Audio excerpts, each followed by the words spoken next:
Hello, cooking enthusiasts. This week's video is going to be an update on my dry aging projects and maybe a few other things as well. As a quick recap, in the last update, I mentioned taking apart a piece of dry-aged mutton, as well as a cold-smoked and then dry-aged beef picanha.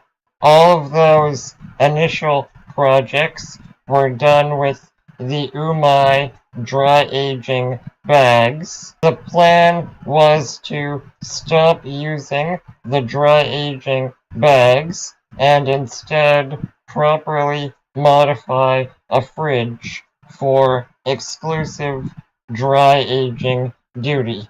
So that did happen. We are no longer using the dry aging bags, and the small fridge at my dad's house has been equipped with a small fan to increase airflow.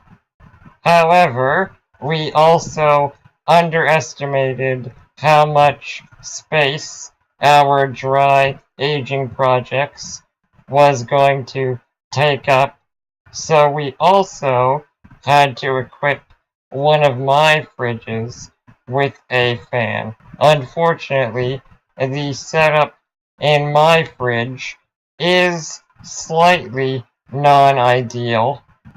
The temperature is just about a degree higher than I would like it, but I think it's still okay. But the humidity is in a pretty stable, good place. I unfortunately wasn't able to clear everything out of my fridge, which most places recommend doing. My dry aging fridge is almost entirely empty except for the dry aging project and a few other sealed containers in the crisper for long-term storage. So I'm not worried about cross-contamination, and I'm not going to need most of those items very frequently, so it's not going to make me open the fridge very often. But now, let's talk about the actual projects. When I last updated you guys, I had mentioned trying to get some local grass-fed beef. Unfortunately, our grass-fed beef connection fell through, so we decided to do a second round of dry aging mutton.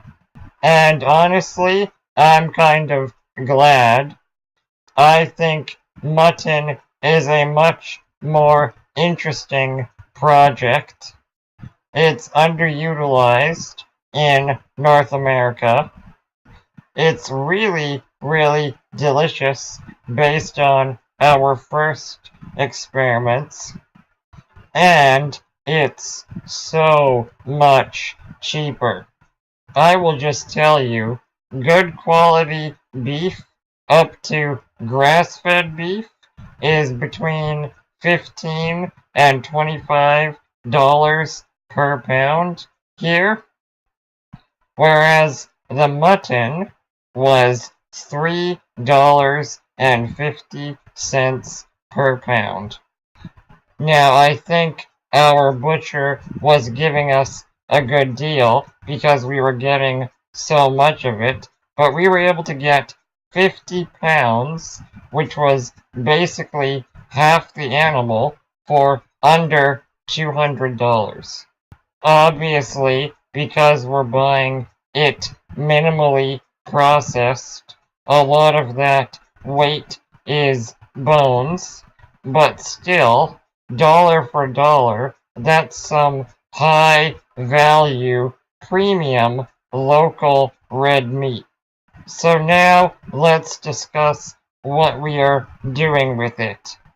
We ended up with 3 large pieces from that side of mutton. The front piece that has a little bit of the leg on it is getting a pretty standard dry aging in my dad's fridge. The only slight difference is that I had the idea to brush it with a sort of antioxidant slurry. That's a mixture of mustard powder, vinegar, and ascorbic acid. The goal of this isn't to flavor the mutton at all, but just to prevent a little bit of oxidation on the outward layer of fat. The middle piece is where I'm going very experimental and a little bit crazy. I essentially made a marinade of roasted chicken wings that had simmered in tomato sauce with the addition of dried oregano and basil from my grandmother's garden. I didn't add any extra salt because I didn't want to cure the mutton, just flavor it.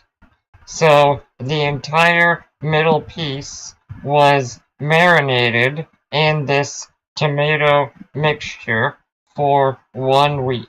Basically, the flavor profile I was going for is a simplified version of what happens when a piece of meat is simmered in a Italian-American red sauce.